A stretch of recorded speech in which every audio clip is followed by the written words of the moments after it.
On the 17th of November, 1928, during the morning hours, Al Capone found himself seated within a private dining space at Chicago's Lexington Hotel. This building served as his headquarters, his stronghold, the very place where he orchestrated business dealings that would shape the destiny of organized criminal activity throughout the United States. He was waiting for a meeting that, by all accounts, should have been impossible. It defied every unwritten law governing how the criminal underground was meant to function. This gathering would stay hidden from public knowledge for many decades, because exposing it would have shattered the deliberately preserved racial divides that both respectable society and the criminal realm relied upon to operate. Capone had reached the age of 29. He stood at the pinnacle of his influence. His bootlegging enterprises were pulling in more than $100 million each year. He had just made it through the most violent 12 months of gang warfare during the Prohibition period, having wiped out nearly all significant rivals using brutality that had simultaneously made him both the most dominant and the most pursued criminal figure in the nation's history. However, Capone was confronted with a dilemma that violence alone couldn't resolve, a danger that was expanding in unexpected directions. It demanded a remedy so unconventional that when his closest advisors initially brought it up, Capone had burst out laughing, saying, "You're suggesting I strike an agreement with a colored gangster? Have you lost your minds?" The individual Capone was anticipating was named Ellsworth Raymond Johnson, known as Bumpy. He was 23 years of age. He worked as a Harlem numbers racketeer. Stephanie Street, Claire had dispatched him to Chicago. She was the renowned Madam Queen who dominated Harlem's policy gambling enterprises. She was experiencing mounting pressure from Italian mobsters, determined to seize control of her highly profitable domain. Johnson had come to Chicago 3 days prior, carrying with him a proposal that bordered on being suicidal in its audacity. The black gangsters of Harlem wanted to forge an agreement with Al Capone. They sought to negotiate a territorial division along racial boundaries within the criminal world. They aimed to create regulations that would stop the turf battles that were eroding profits for both organizations while drawing unwelcome federal scrutiny. This proposition was remarkable because it contradicted the basic assumption underlying American organized crime in 1928. That assumption was simple. White gangsters held all the power, while black gangsters survived on the periphery with whatever leftovers the white bosses permitted them to claim. What transpired in that hotel dining room during the following 3 hours would create a clandestine arrangement governing American organized crime for the next 4 decades. It would forge an understanding between white and black criminal operations that proved so effective and so lucrative that both parties would guard this secret even from members within their own organizations. It would prove that Capone's most valuable skill wasn't his capacity for violence. Rather, it was his ability to recognize when working together brought in more money than fighting, even when such collaboration violated every social convention of segregated America. Should you possess the bravery to hear this account, click here to discover what unfolded. I must caution you, though, the specifics expose an aspect of American organized crime that has been intentionally concealed from historical records. Acknowledging it would make more complicated the straightforward stories we construct about both the mafia and about racial relations during the Prohibition years. This account examines how Bumpy Johnson arrived in Chicago as an envoy representing Harlem's black gangsters. It explores how Al Capone understood that battling over Harlem's territory would prove more expensive than dividing it. It details how these two men worked out an arrangement granting black gangsters independence in their domains in return for paying tribute to Italian operations and committing not to push into white-controlled regions. It reveals how this hidden alliance generated stability from which both sides gained enormous profits. And it shows how the partnership between Capone and Johnson, one that couldn't be publicly recognized because it would have provoked outrage from both white society demanding segregation and black communities resenting any implication that black gangsters answered to white criminals, influenced American organized crime in manners that historians are only now starting to comprehend, now that both men have been deceased for many years and the secrets they safeguarded can at last be revealed. The Lexington Hotel, located on South Michigan Avenue in Chicago, belonged to Al Capone's domain. Every single employee received payment from his accounts. Any room could be converted into a defensive position or an exit route.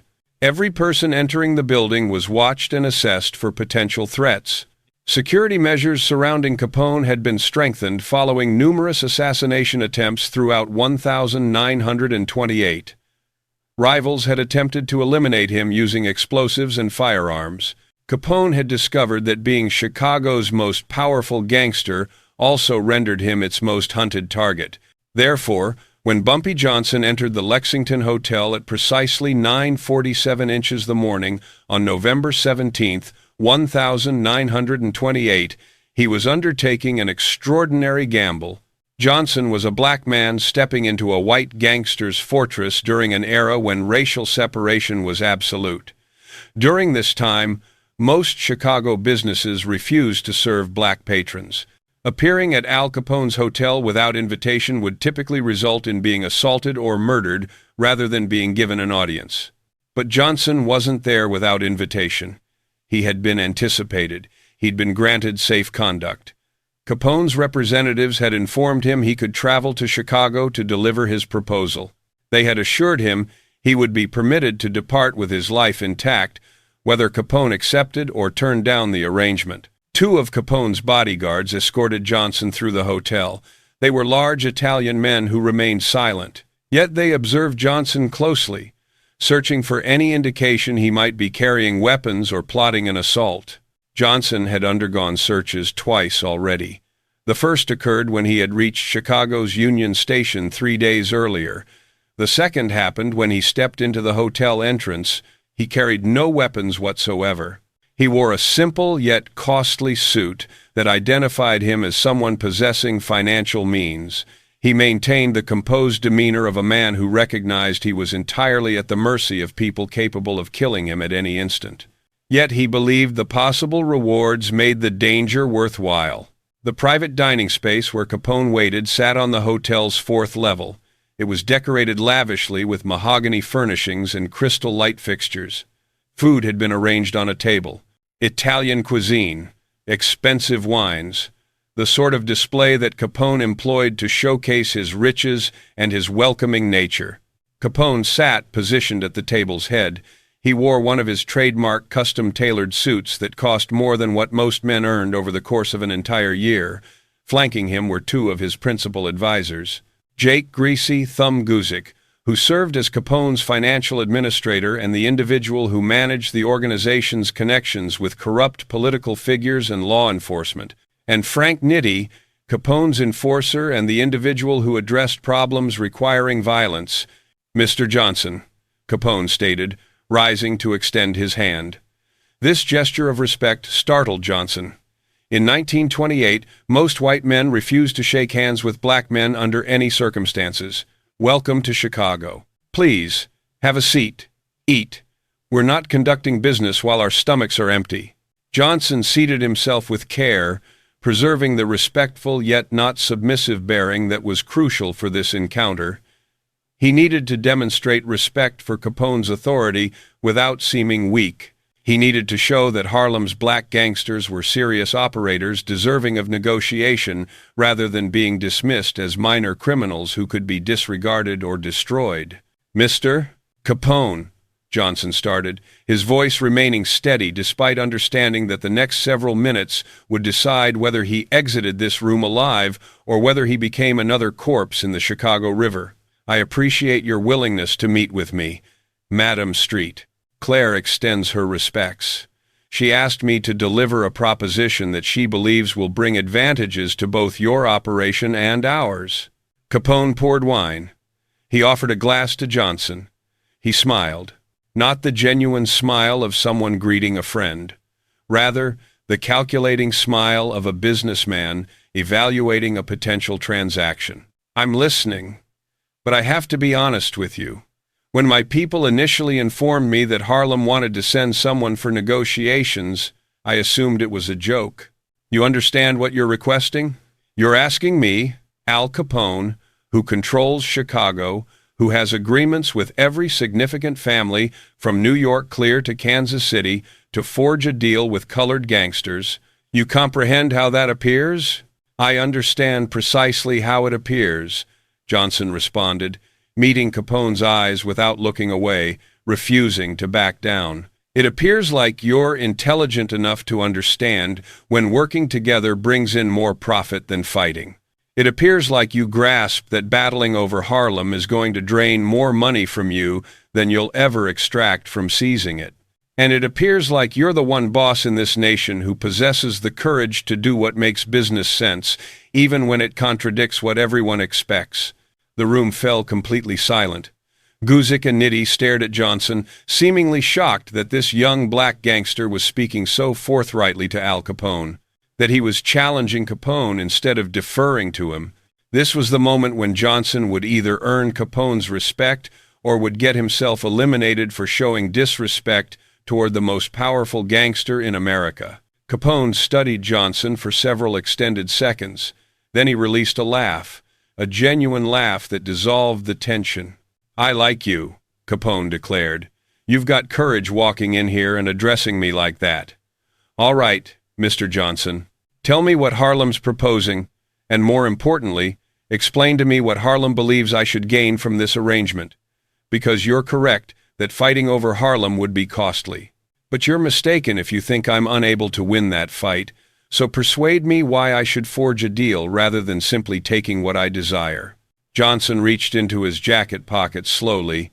He extracted a document. He positioned it on the table. This contains a detailed financial analysis of what Dutch Schultz and the other white bosses are expending trying to force their way into Harlem's numbers operation. They're spending roughly $50,000 each month on enforcers, on bribes, on the violence they're employing to attempt forcing Madame Street Claire and the other Harlem operators out. And after 6 months of this war, what have they achieved? They've killed some of our people. We've killed some of theirs. And they still don't control any meaningful percentage of Harlem's action. Capone picked up the document. He scanned it. He handed it to Guzik, who examined it more thoroughly. Now, Johnson continued, imagine instead that you forge a deal. Harlem's policy operations generate roughly $20 million each year. That's after overhead, after paying off police, after all expenses. What if we proposed giving you 20% of that $4 million annually? In return for you using your influence to prevent Dutch Schultz and the other bosses from attempting to seize our territory, that's $4 million in profit that costs you nothing except informing other white gangsters to stay away from Harlem. Compare that to expending $50,000 monthly to wage a war that you might eventually win, but that'll require years and that'll attract federal attention that none of us desire. Guzik looked up from the document. He's correct regarding the numbers, Al. $4 million annually exceeds what we're making from most of our operations, and it's clean money. We don't need to do anything except maintain the peace. But there's more, Johnson stated, and this was where the proposition became truly extraordinary. Madame Street Claire grasps that paying tribute to your operation makes sense. We're not challenging your authority. We're not requesting to be equal partners, but what we are requesting is independence in our territories. You permit us to run Harlem, you permit us to run the colored neighborhoods in other cities, and we'll pay you 20% of gross profits every year. That provides you with income from territories you're not currently generating anything from. It provides you with influence over colored gangsters throughout the country, and it costs you nothing except stopping other white bosses from initiating wars in territories where we're already established. Capone leaned backward in his chair, considering. The proposition made business sense. $4 million annually from Harlem by itself, plus percentages from black-controlled gambling and numbers enterprises in other cities, could total 10 to 15 million each year with essentially zero effort or risk on Capone's part. But the social implications were staggering. You know what you're requesting? Capone said quietly. You're requesting that I make colored gangsters part of the national operation.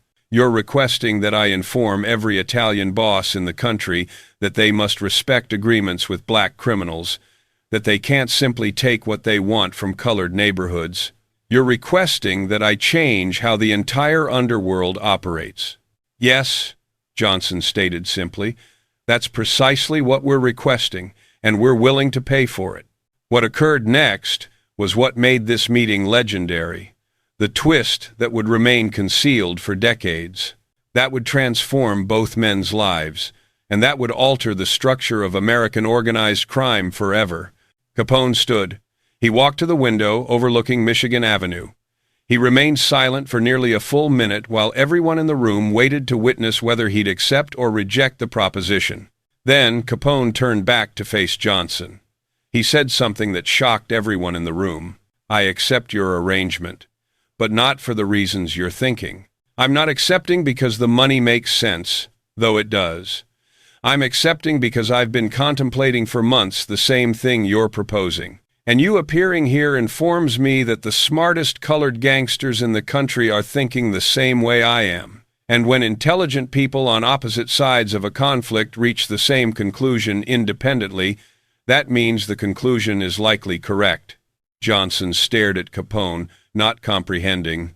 Here's what I figured out, Capone continued. This prohibition thing isn't going to last forever, maybe 10 more years, maybe less. The government's going to understand they made a mistake. They're going to repeal the 18th Amendment. And when that occurs, bootlegging is finished. Every operation in the country is going to lose its primary source of income, and we're all going to be scrambling to locate new rackets to compensate for the difference. Capone returned to the table. He sat down. He looked directly at Johnson. The future of organized crime isn't bootlegging. It's gambling. It's narcotics. It's labor racketeering. It's all the activities that'll still be illegal after prohibition concludes. And you know what I've discovered? The colored neighborhoods operate the finest numbers operations in the country. Harlem's policy game is more advanced than anything the Italians are running. Madam Street, Claire, and the other colored operators have systems that we could learn from. So what I'm proposing is this. Yes, you pay us 20%, and you receive independence in your territories. But in exchange, I want you to teach our people how you operate the numbers. I want technical cooperation where your best operators show our people the systems you've developed. Because I believe 5 years from now, 10 years from now, gambling is going to be the largest racket in America. And whoever possesses the best operations is going to dominate. Johnson was stunned. This wasn't simply a protection arrangement. This was Capone proposing genuine partnership, proposing knowledge exchange, proposing that black and white gangsters learn from each other instead of simply fighting over territory. And here's the second part, Capone stated. He glanced at Guzik and Nitti before continuing.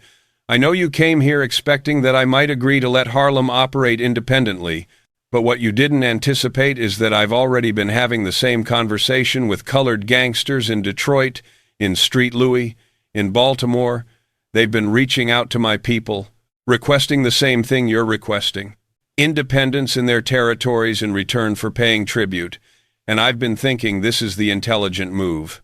That having colored gangsters as part of the operation, not as equals because the Italians won't accept that, but as independent operators who pay tribute and who receive protection in exchange, makes more sense than constantly battling over territories that we don't understand as thoroughly as the people who already operate them. Johnson struggled to process this. Capone wasn't merely accepting Harlem's proposition. He'd apparently been developing his own plan to reorganize American organized crime along racial boundaries, to create structure where white and black gangsters operated in parallel with defined territories and mutual obligations. So, here's my counter-proposal, Capone stated. Harlem pays 15% instead of 20%. I'm reducing the tribute because I want cooperation, not simply money. In exchange, Madam Street, Claire sends her 3 best numbers operators to Chicago for 3 months to teach my people how she runs her operation. And you, Mr. Johnson, you remain in Chicago as my personal liaison to Harlem. You'll live here, you'll learn how I operate, and you'll be the person who coordinates between my operation and the colored operations throughout the country.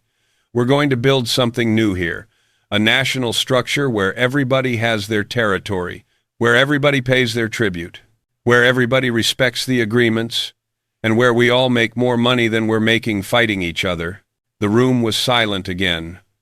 What Capone was proposing was revolutionary. It was the creation of a genuinely integrated, though hierarchical, criminal operation at a time when American society was rigidly segregated, when most white people wouldn't even sit at the same table with black people, when the idea of white and black gangsters working together was unthinkable. "If I agree to this," Johnson stated slowly, "if I remain in Chicago and work with you, what happens when people discover this? What happens when the Italian bosses in New York hear that Al Capone has a colored gangster working as his liaison? What happens when colored folks in Harlem hear that Bumpy Johnson is working for a white gangster?" Capone smiled. "That's the beautiful part. Nobody discovers this. This arrangement stays secret. Publicly, you're just another individual working in my operation. We don't advertise that you're coordinating with colored gangsters throughout the country. We don't inform the Italian bosses precisely what the arrangement involves. We simply tell them that we've worked out arrangements that stop the wars in colored neighborhoods and that generate income for our operation. And in Harlem, you inform people that you negotiated independence, that you got the white bosses to back off, that colored gangsters can operate independently as long as they pay reasonable tribute. Everybody gets to preserve their reputation, everybody gets what they desire, and the real arrangement stays between us."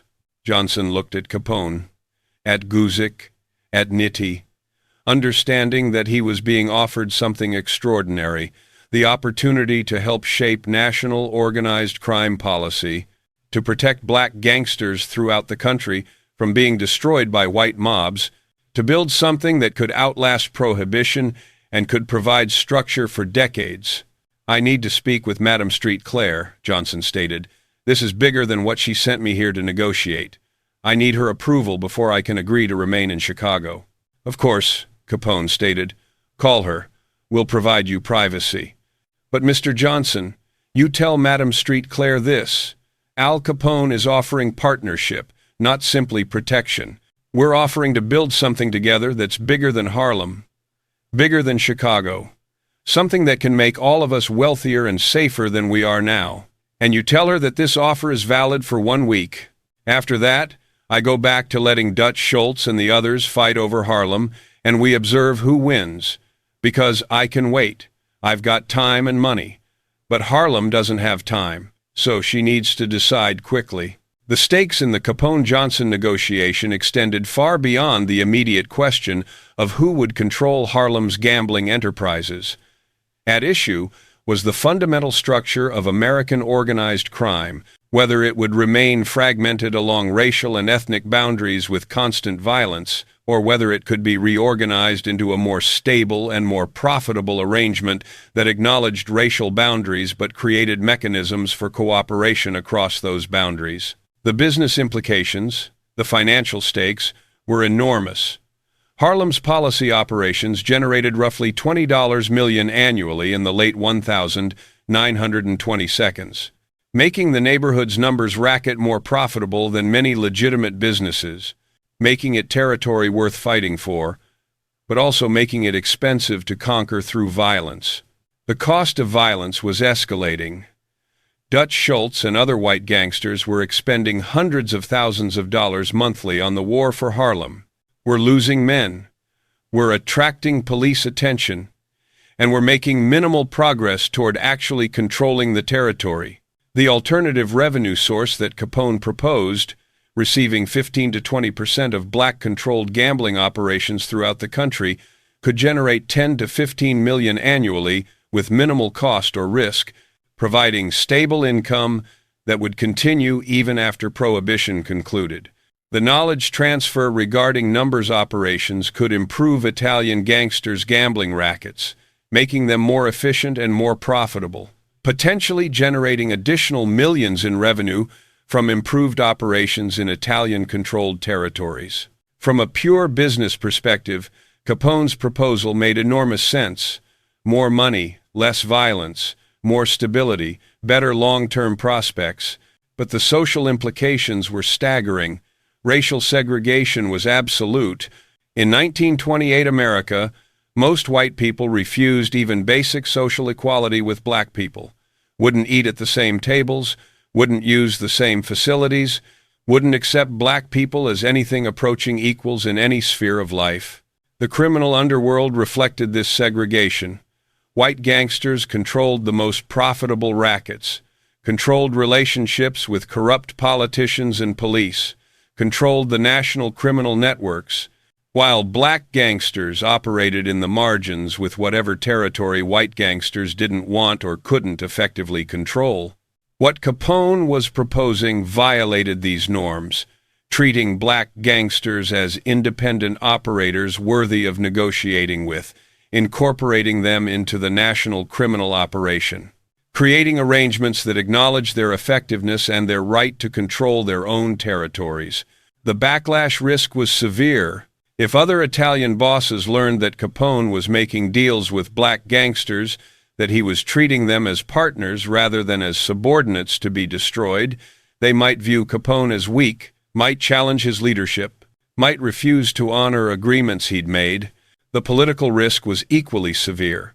Politicians who accepted bribes from Italian gangsters might refuse to be corrupted by black gangsters, might view cooperation between white and black criminals as threatening to racial hierarchies, might withdraw their protection if they learned about integrated criminal operations.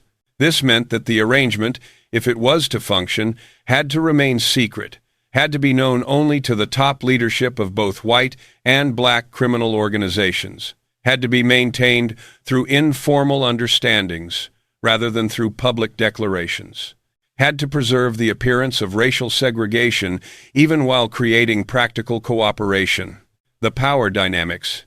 The negotiation also raised questions about power and subordination. Capone held overwhelming power. He could crush Harlem's operations if he chose to, could direct Dutch Schultz and others to intensify the war, could eventually win through sheer application of resources, even if the victory was expensive. But power isn't the same as profit. Capone recognized that winning might cost more than it was worth, that crushing black gangsters would be a Pyrrhic victory if it destroyed the profitability of the territories he conquered. The tribute arrangement created hierarchy. Black gangsters would pay white gangsters for protection and independence, establishing clear subordination even while granting practical independence. But subordination can be mutually profitable. Black gangsters would gain security and independence they couldn't maintain on their own. White gangsters would gain income without effort. Both sides would benefit even though the relationship was unequal. This dynamic, subordination that was mutually beneficial, hierarchy that created stability rather than resentment, was what made the Capone-Johnson arrangement potentially sustainable even though it violated social norms. To understand the Capone-Johnson meeting, one must understand the historical context. America in 1928. 8 years into Prohibition, at the peak of organized crime's power and wealth, but also at a moment when the violence and chaos of Prohibition were beginning to suggest that new approaches were needed. The Prohibition context. The 18th Amendment, which prohibited the manufacture, sale, and transportation of alcoholic beverages, had been in effect since January 1920, and by 1928, its effects were clear. Bootlegging had become an enormous industry. Illegal alcohol sales generated an estimated $3 billion annually across the United States, more than the budget of the federal government, making it the most profitable illegal enterprise in American history to that point. Organized crime had exploded in wealth and power. Gangsters like Al Capone, who controlled bootlegging operations, had become extraordinarily wealthy, had corrupted law enforcement at every level, had become more powerful than many legitimate businesses. Violence had escalated. Gang wars over bootlegging territory had killed thousands of people, had made cities like Chicago, New York, and Detroit terrifyingly violent, had created public demand for law enforcement action that was making it harder for gangsters to operate with impunity. But Prohibition's political support was weakening. By 1928, many Americans had concluded that Prohibition was a failure, that it created more problems than it solved, that eventual repeal was likely, even though it might take years. This context meant that smart gangsters like Capone were already thinking about the post-Prohibition future. Were already planning for what would happen when bootlegging ended and when they'd need alternative revenue sources. The racial context. American society in 1928 was rigidly segregated. Legal segregation in the South enforced complete separation of races in schools, public facilities, housing, transportation, and virtually every aspect of life. De facto segregation in the North created neighborhoods that were overwhelmingly white or black, created employment discrimination that relegated black workers to the lowest-paying jobs, created social customs that prevented interracial interaction except in subordinate superior relationships. The Harlem Renaissance was at its peak. Harlem, in the 1,920 seconds, was experiencing extraordinary cultural flowering, with jazz, literature, art creating black cultural institutions that white Americans were beginning to notice and appreciate, even while maintaining social segregation. Black organized crime existed in major cities. Black neighborhoods ran gambling operations, particularly the numbers policy game, operated speakeasies and brothels, but was generally subordinate to or ignored by white organized crime that controlled the most profitable rackets. This racial context made the idea of partnership between white and black gangsters revolutionary. It violated fundamental assumptions about how racial hierarchies worked, suggested that criminal organizations might be ahead of legitimate society in recognizing that cooperation across racial lines could be profitable. The criminal organization context. American organized crime in 1928 was less organized than it would become. Ethnic and regional fragmentation. Italian gangs controlled some territories, Irish gangs controlled others. Jewish gangsters operated independently.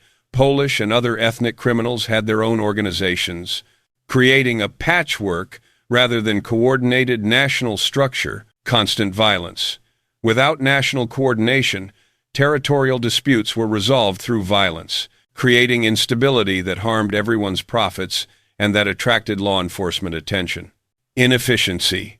Without cooperation, bootleggers competed rather than coordinated, drove down prices, created oversupply in some markets and shortages in others, operated less efficiently than they would have with better organization. The commission that would eventually create national coordination among Italian-American organized crime groups didn't yet exist in 1928.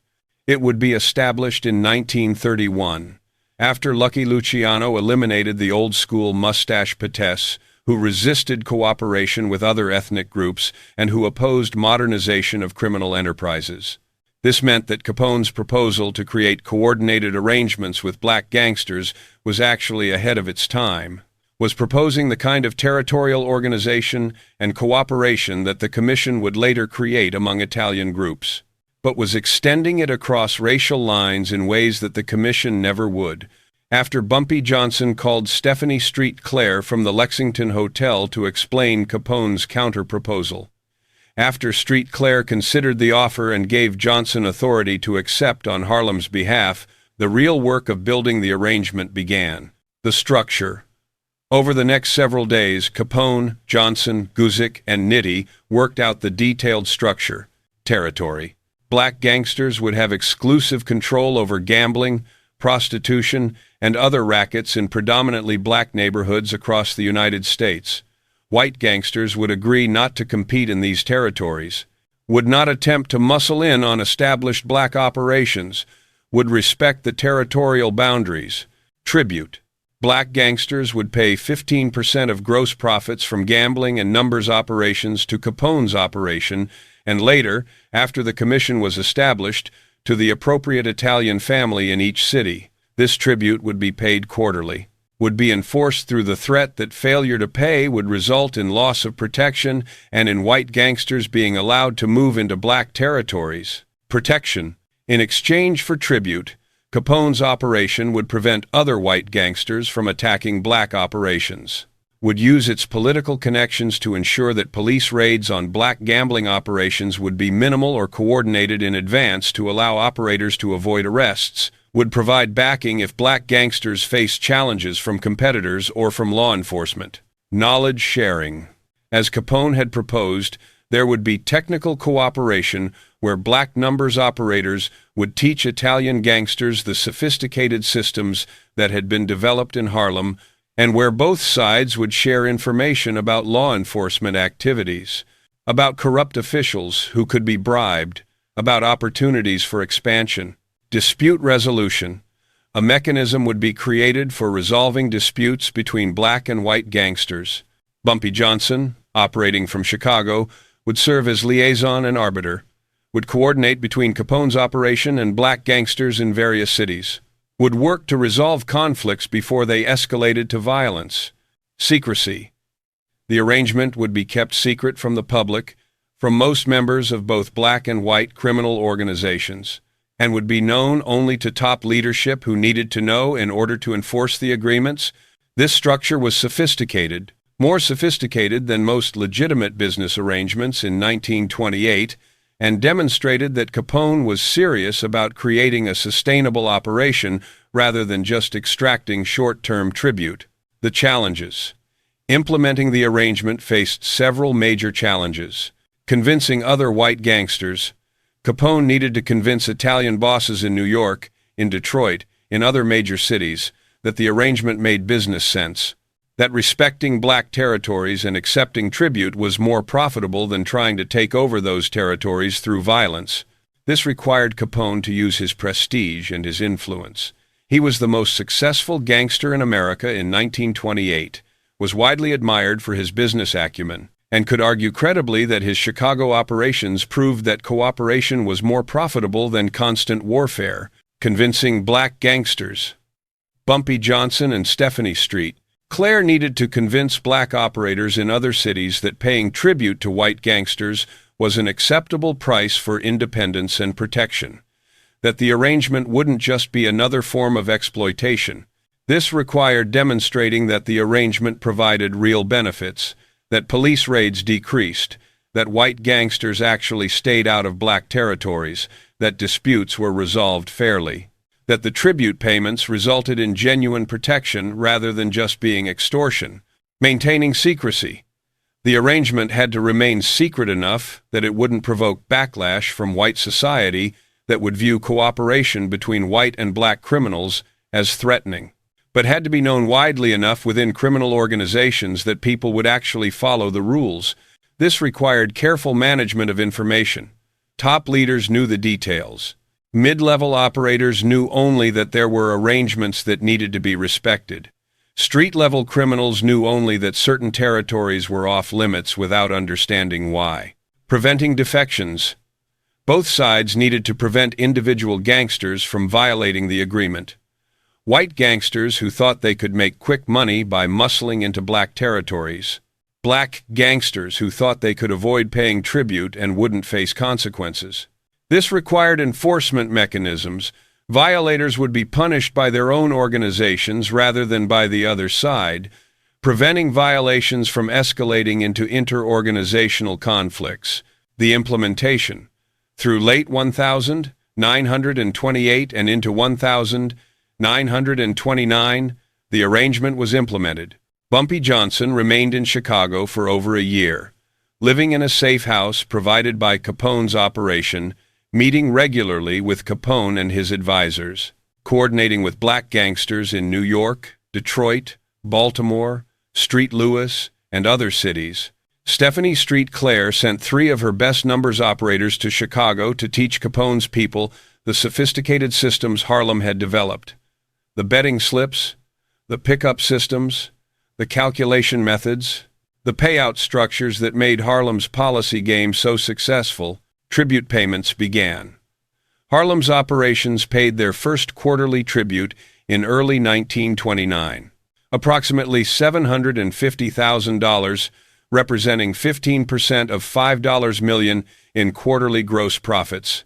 The money was delivered in cash to one of Capone's collectors, was deposited in banks that Capone controlled, was laundered through legitimate businesses. The violence decreased.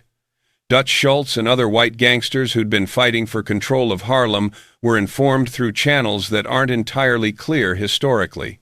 But that apparently involved Capone communicating through New York's Italian bosses that Harlem was now under protection, and that attempts to take it over would be viewed as violations of arrangements that Capone had made.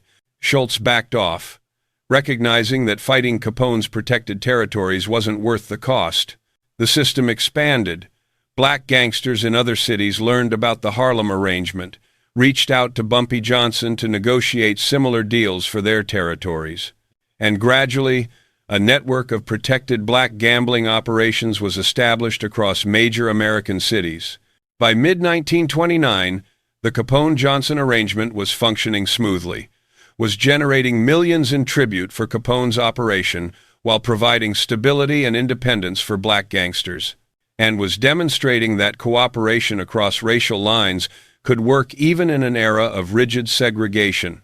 The Capone-Johnson arrangement had consequences that neither man anticipated when they made the deal. Consequence 1. The Commission adopted the model. When Lucky Luciano and Meyer Lansky created the Commission in 1931 to organize Italian-American crime families nationally, they adopted elements of the Capone-Johnson model. Territorial exclusivity. Each family would control its territory without interference from other families, reducing conflicts and increasing stability. Tribute and sharing arrangements. Families would share profits from certain operations, would pay percentages for protection or cooperation, creating financial interdependence that discouraged warfare. Dispute resolution mechanisms. The Commission would resolve conflicts between families before they escalated to violence, providing formal structure for what Capone and Johnson had created informally. The model that had been developed to manage white-black criminal relationships became the template for organizing white criminal organizations, demonstrating that the innovation had broader applicability than its original purpose. Consequence 2. Black organized crime achieved stability. The protection arrangements allowed black gangsters to build more stable and more sophisticated operations. Without constant warfare with white gangsters, black operators could invest in improving their operations, could develop better systems, could accumulate capital that would be used to expand into legitimate businesses. Numbers operations flourished. By the 1,932nd and 1,940nd, black-controlled policy gambling in Harlem, on Chicago's South Side, in Detroit's black neighborhoods, generated tens of millions of dollars annually, much of which stayed in black communities rather than being extracted by white gangsters. Some black gangsters became wealthy.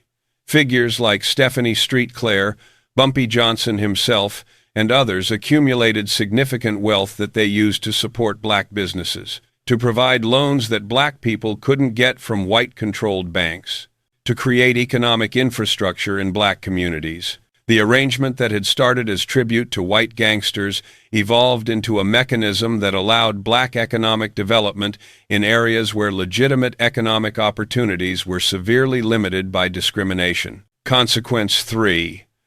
Bumpy Johnson became a power broker.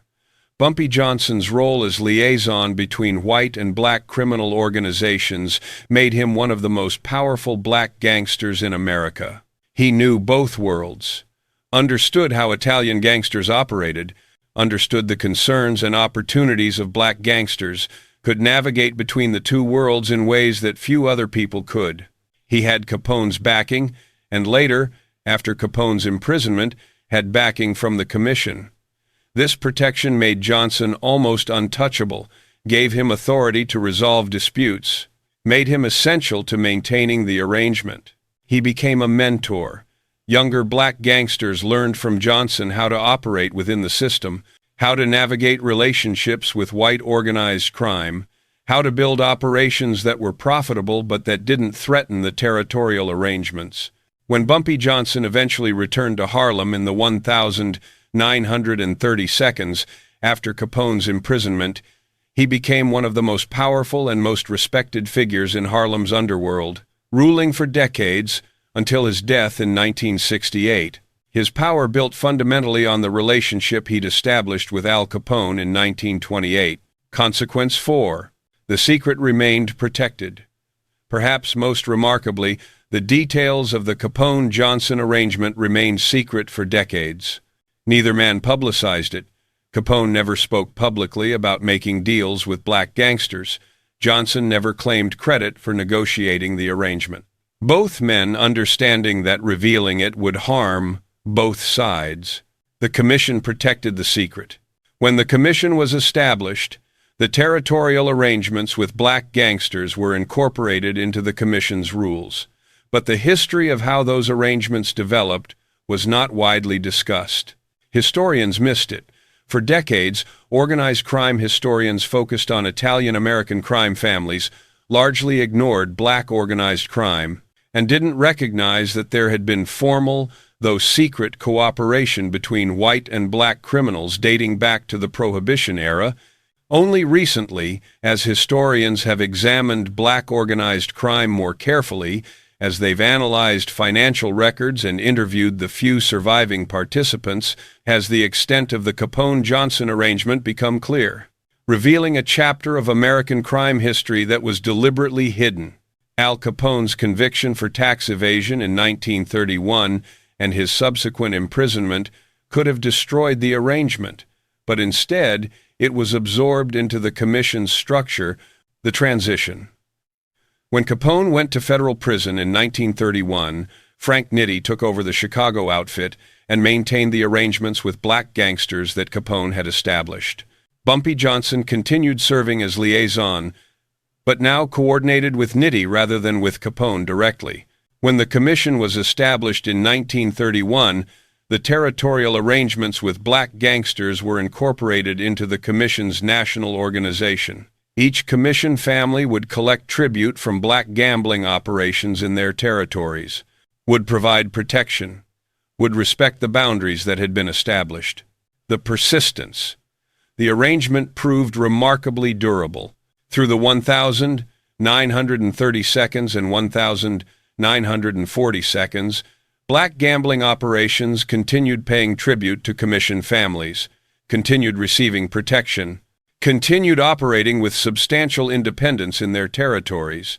Through the 1,950 seconds and 1,960 seconds, even as the civil rights movement challenged segregation in legitimate society, the criminal underworld maintained its racial boundaries and its tribute arrangements, demonstrating that criminal organizations can sometimes be more conservative than legitimate society about maintaining established practices. Into the 1,970 seconds, elements of the arrangement persisted, though by then, heroin trafficking had largely replaced gambling as the most profitable criminal enterprise, and the dynamics between white and black criminals were shifting as black criminals became more independent and less willing to accept subordinate status. The end. The Capone-Johnson arrangement finally ended not through violence, but through obsolescence. The decline of the commission. By the 1,980 seconds and 1,990 seconds, federal prosecutions had severely damaged the commission families, had eliminated most top leadership, had disrupted the national organization that had maintained the territorial arrangements. The rise of independent black criminal organizations. By the 1,980 seconds, black gangs involved in crack cocaine trafficking operated independently, didn't pay tribute to Italian families, didn't respect the old territorial boundaries, represented a new generation that had no memory of or loyalty to arrangements made in the Prohibition era. The changing economics of crime. Drug trafficking was more profitable than gambling had ever been, created opportunities for independent operators who didn't need commission protection, made the old tribute system seem unnecessary and outdated. By the early 21st century, the Capone-Johnson arrangement was a historical artifact, remembered only by crime historians and by a few surviving old-timers who'd lived through the era when Bumpy Johnson and Al Capone had reorganized American organized crime along lines that acknowledged racial realities while creating cooperation that benefited both sides. The story of how Al Capone and Bumpy Johnson negotiated the arrangement that would govern American organized crime for decades reveals several uncomfortable truths about American history. The lesson about race and crime. The Capone-Johnson arrangement demonstrated that criminal organizations can be pragmatic about race in ways that legitimate society isn't. When cooperation is profitable, criminals will cooperate across racial lines, even when social norms forbid such cooperation. But criminal cooperation still reflects racial hierarchies. The arrangement didn't create equality, created subordination that was less exploitative than alternatives, but that still maintained white gangsters in a superior position and black gangsters in a subordinate position. This creates a complex legacy. On one hand, the arrangement provided black gangsters with independence and protection they might not have achieved on their own. On the other hand, it institutionalized a tribute system where the black community's gambling revenue was partially extracted by white criminals. The lesson about secrecy. The arrangement's secrecy for so many decades demonstrates both sides had incentives to hide the truth. White gangsters didn't want to be seen as cooperating with black criminals. Black gangsters didn't want to be seen as subordinate to white criminals. Both sides benefited from maintaining the fiction that they operated independently. Hidden history is often more interesting than known history. The conventional narrative of American organized crime focused on Italian-American families and largely ignored black organized crime, missed the cooperative arrangements that actually existed, created a simplified story that was easier to tell, but that was incomplete. Truth eventually emerges. Even secrets that were protected for decades eventually become known as historians examine new sources, interview surviving participants, piece together the hidden arrangements that shaped history. The lesson about Capone. The arrangement reveals Al Capone as more complex than the simple thug of popular imagination. He was capable of innovation, recognizing that cooperation with black gangsters could be more profitable than conflict required, seeing past social prejudices that most white Americans in 1928 couldn't see past. He was pragmatic about race. While there's no evidence Capone was particularly progressive on racial issues, he was willing to treat black gangsters as partners when it served his business interests, suggesting that profit motive could overcome prejudice, at least in criminal contexts. His legacy is more complicated. Capone is remembered primarily for violence and for his tax evasion conviction, but his greatest achievement might have been creating organizational structures, including arrangements with black gangsters, that brought stability to American organized crime and that persisted long after his imprisonment. The lesson about Johnson. Bumpy Johnson's role reveals him as one of the most important but least known figures in American crime history. He was a strategist and diplomat. Negotiating with Capone required courage, but also required sophistication about how to present Harlem's proposition in ways that would appeal to Capone's business sense. He became a bridge between worlds. His years in Chicago learning Capone's operations, his role as liaison coordinating between white and black criminals, made him essential to making the arrangement work. His legacy in Harlem.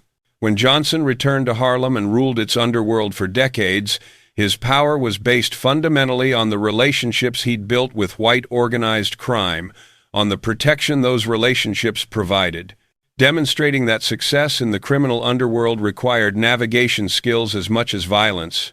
If you found this exploration of the secret alliance between Al Capone and Bumpy Johnson compelling, like and subscribe for more investigations into hidden organized crime history.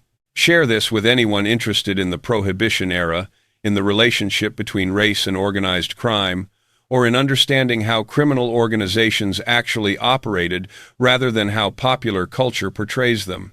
Comment below. Why do you think this arrangement remained secret for so long? How does learning about cooperation between white and black criminals change your understanding of Prohibition-era organized crime? What does it say about American society that criminal organizations could cooperate across racial lines when legitimate society couldn't? Until next time, remember, history is more complicated than the simple narratives we tell. Al Capone wasn't just a violent thug. He was a businessman who recognized that cooperation could be more profitable than conflict, who was willing to work with black gangsters when doing so served his interests, who created organizational innovations that shaped American crime for generations. Bumpy Johnson wasn't just a Harlem gangster.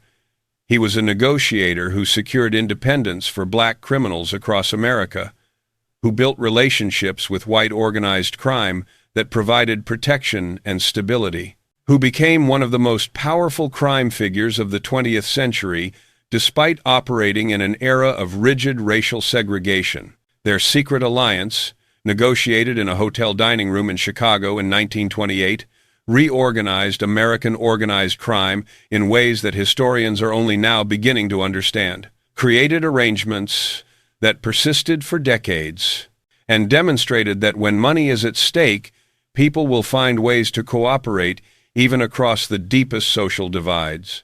The twist, that Capone had been planning the same reorganization that Harlem proposed, that he saw black gangsters as potential partners rather than just as competitors to be destroyed, reveals a sophistication about criminal organization that contradicts the simple violence-focused narrative of Prohibition-era crime. And the consequences, the stability it created, the wealth it allowed black criminals to accumulate, the organizational model it provided for the commission, demonstrate that this secret meeting had impacts that extended far beyond the immediate question of who would control Harlem's gambling.